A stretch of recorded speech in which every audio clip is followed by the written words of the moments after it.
अस्सलाम, this is Daniyal Iqbal and you are watching team Excalibur. आज हम जिस गाड़ी का आपके लिए रिव्यू लेके आए हैं वो ऑब्वियसली सिविक वालों के लिए और जो प्रोज होते हैं जिन्होंने ईकेज़ रख ली होती हैं 95, 98। तो आजकल जो ट्रेंड है वो इस गाड़ी का none other than Honda Civic 2005 EXI variant है ये। और माशाल्लाह जैसा कि आप इस गाड़ी की कंडीशन देख सकते हैं, आज मैं आपको इसकी सारी डिटेल्स बताऊंगा, इसके प्रोज और कॉन्स बताऊंगा, इसकी resale, fuel, every cheese and everything इंशाल्लाह कोशिश करूंगा कि कवर कर सकूं। इस ये वाली जो शेप थी ये इके 2000 जो VTI ऑरियल है, उसके बाद 2001 से ये वाली शेप आई थी, लेकिन इसमें ड्रैगन आइस थी।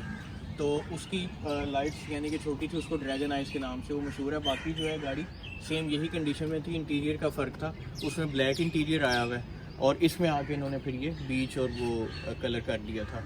ये जो मेन डिफरेंस हैं 2001 से 3 तक या 2 तक वो वाली शेप थी, उसमें इंटीरियर और सिर्फ लाइट्स का चेंज था। उसके बाद 4 से ये वाली शेप आई है जिसको हम ईगल आइज बोलते हैं। इसके अंदर ये लाइट्स इन्होंने थोड़ी खूबसूरत ज़्यादा कर दी हैं, वाइट कर दी हैं और इंटीरियर में चेंज कर दिया था, इसका बीच इंटीरियर आया था। ये तो मेजर डिफरेंस है। अब चलते हैं इस गाड़ी के वेरिएंट्स की तरफ, ठीक है। इस गाड़ी में एक तो वेरिएंट है सबसे बेस वाला EXI जिसको बोलते हैं, वो 1500 सीसी होता है और वो मैनुअल विदाउट सनरूफ, कुछ भी नहीं, सिंपल एक आपको गाड़ी है वो वाला वेरिएंट है। उसके बाद उसी में EXI ऑटोमेटिक और हार्ड टॉप मीन्स के छत में सनरूफ नहीं होता उसके, तो वो वाला वेरिएंट है जो कि ये है EXI वेरिएंट है, ठीक है। ऑटोमेटिक हार्ड टॉप सनरूफ के बगैर है लेकिन ऑटोमेटिक है।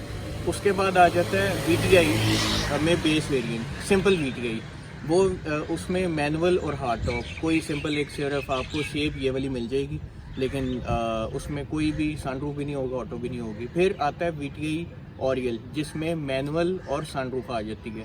जो top of the line variant है उसको VTI ऑरियल प्रोस्मेटिक बोला जाता है, जो 1600 सीसी होती है VTI मीन्स, EXI 1500, और उसमें जो 1600 होती है VTI और उसके अंदर सनरूफ भी होता है, वो ऑटो भी होती है, वो फुल ऑप्शनल में आ जाती है, ठीक है। हम जिस गाड़ी का आप रिव्यू कर रहे हैं ये EXI है, 1500 है और ये हार्ड टॉप में है, ये वाला वेरिएंट है, ठीक है। ये तो इसकी हो गई कैटेगराइज कि क्या इसके अंदर वेरिएंट्स हैं।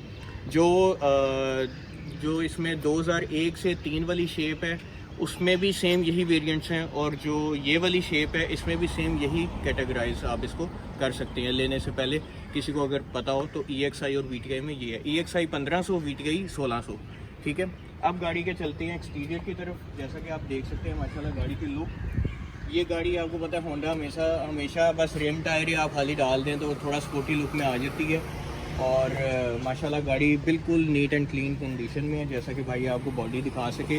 इसका सिर्फ रूफ जेन्युइन है, बाकी ये शॉवर्ड है सिर्फ, लेकिन कोई रस्टिंग नहीं है और कोई माशाल्लाह किसी किस्म का माइनर ना मेजर कोई एक्सीडेंट नहीं है। गाड़ी अंदर से बिल्कुल पैक है, ठीक है, जैसा कि आप ये देख सकते हैं अंदर बिल्कुल ये अपनी सील्स में है। और ये बस हमें बड़ी रेयरली एक जैकपॉट सा मिल गया और माशाल्लाह इट्स सोल्ड। और अच्छा, ये गाड़ी की अब चलते हैं प्राइस ब्रैकेट की तरफ। जो ड्रैगन आइस इसमें आती है गाड़ी, वो वाली शेप या ये वाली, आजकल जो हालातों वाक़ आते हैं उसमें कोई प्राइस का नहीं है, ठीक है। हम उसको कैटेगराइज कर ही नहीं सकते। इस वक्त मैटर करती है गाड़ी की कंडीशन, दैट्स इट। उसके ऊपर गाड़ी की प्राइस होती है। आप गाड़ी का 10 मांग लें, आप 15 मांग लें, 14 मांग लें, तो जो ड्रैगन आइज़ है वो 10-11 तक रिलाई करती है, लेकिन लोग प्रेफर करते हैं कि ये वाली शेप पे मूव करें, ठीक है। ये वाली गाड़ी आपको फुल ऑप्शनल 14 की भी मिलेगी, फुल ऑप्शन जो VTI ऑरियल प्रोस्मेटिक है, आपको 13 की भी मिलेगी, आपको 12 की भी मिलेगी। अब ये डिपेंड करता है पेंट और गाड़ी एक्सीडेंटेड तो नहीं है। ये वाली गाड़ी 11 साढ़े 11 तक रिलाई करती है इस कंडीशन में, ठीक है। और दिस कार इज़ सोल्ड माशाल्लाह। और बाकी इस गाड़ी से आपको देख के थोड़ा आइडिया हो जाएगा कि इस गाड़ी का इंटीरियर एक्सटीरियर क्या कंडीशन है और क्या प्राइस ब्रैकेट है, और उसको हालात को मद्देनज़र रखते हुए आप कितने में कौन सी गाड़ी का डिसीजन ले सकते हैं और बाय कर सकते हैं, ठीक है। इस गाड़ी में अब आप कुछ इसके देखें सिनेमैटिक्स, और फिर मैं आपको इसके इंटीरियर की तरफ लेके चलता हूँ और फर्दर आपको सारी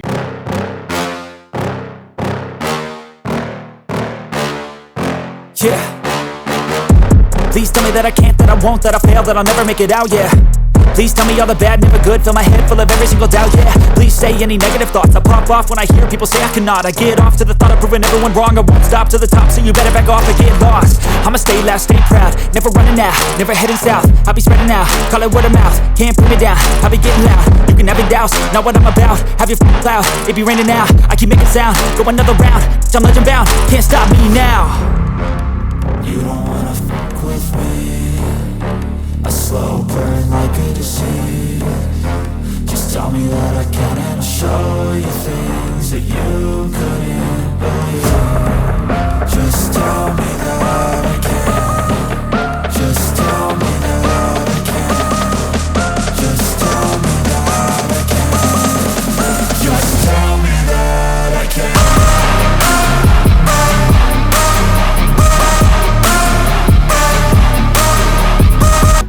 So, अब हम चलते हैं इसके इंटीरियर की तरफ। जैसा कि आप देख सकते हैं माशाल्लाह ये गाड़ी मेंटेन रही है fully.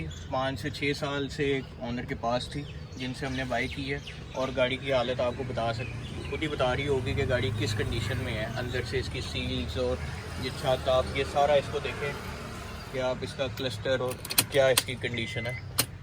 It's only 161 driven until now, और बाकी बिल्कुल नीट कंडीशन में है। इसको हम 10/10 ही बोल सकते हैं।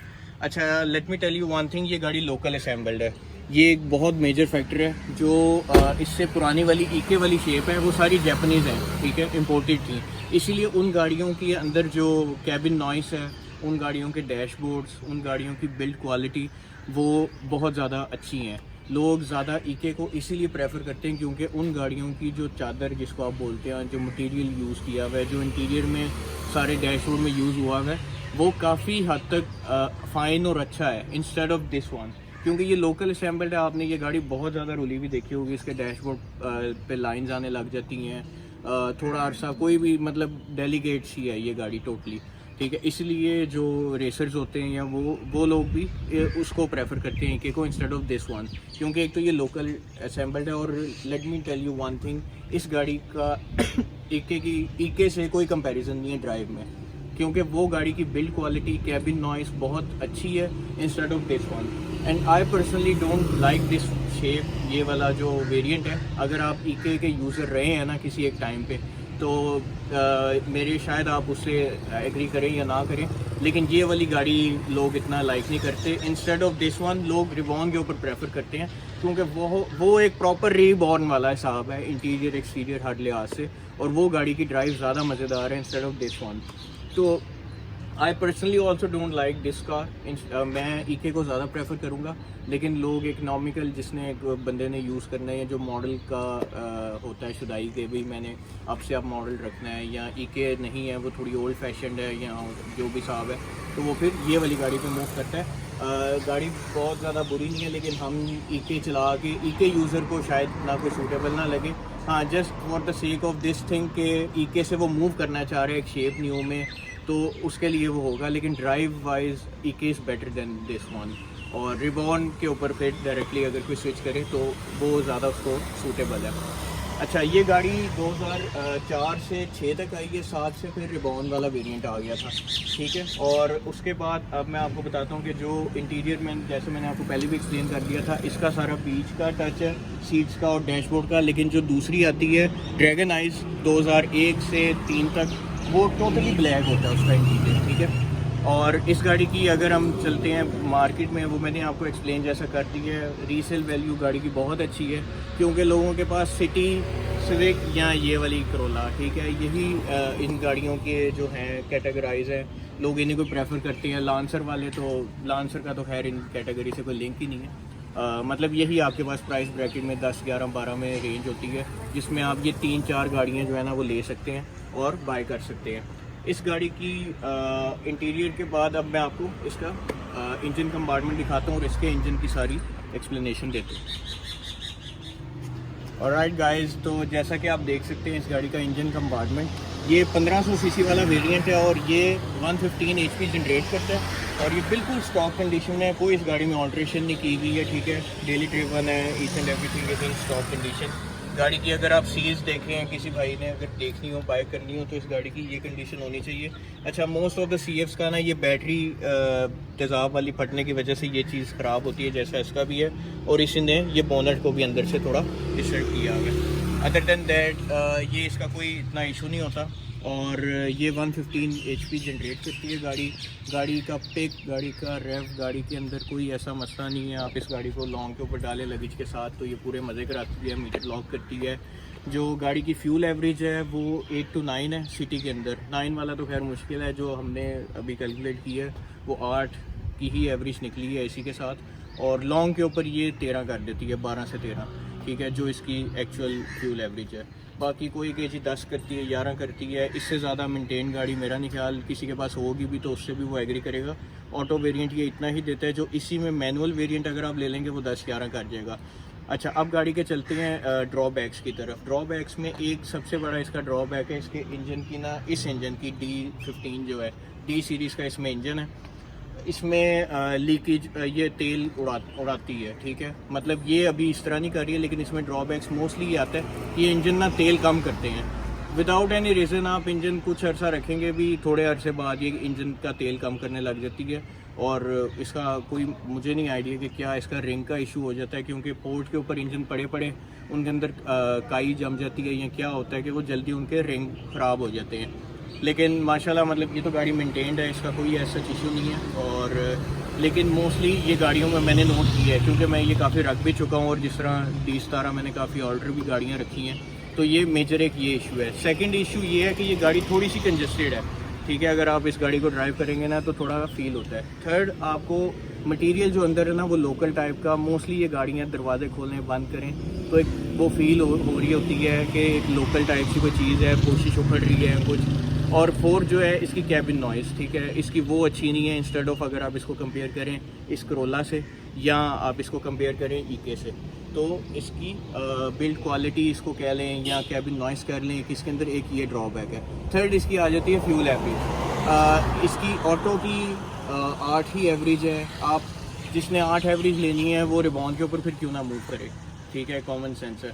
तो 8 एवरेज में आप ऑटो वेरिएंट में रिबॉन पे मूव करें। इसकी फ्यूल बैड अच्छी एवरेज नहीं है। 8 अगर किसी को कोई समय लगती है, रखने वाले रखते हैं जिसको शौक है, तो ये इसके ड्रॉबैक्स हैं।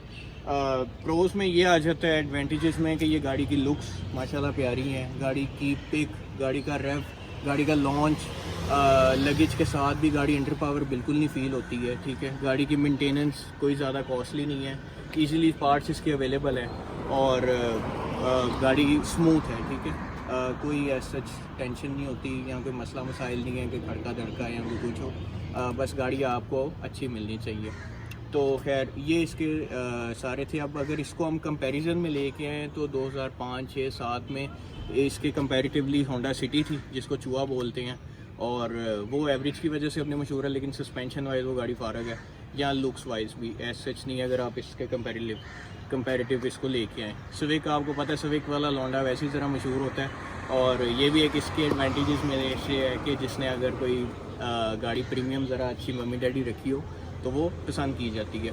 सेकेंडली ये कि इसके कंपैरिजन ये वाली करोला है, ठीक है, जो प्रोफेशनल होते हैं, जो मतलब उस तरह के लोग, वो ज़्यादा जिनका ट्रैवल ज़्यादा होता है आउट ऑफ सिटी या कुछ, तो वो इस गाड़ी को प्रेफर करते हैं क्योंकि इस गाड़ी की ड्राइव और सस्पेंशन काफ़ी मज़ेदार है।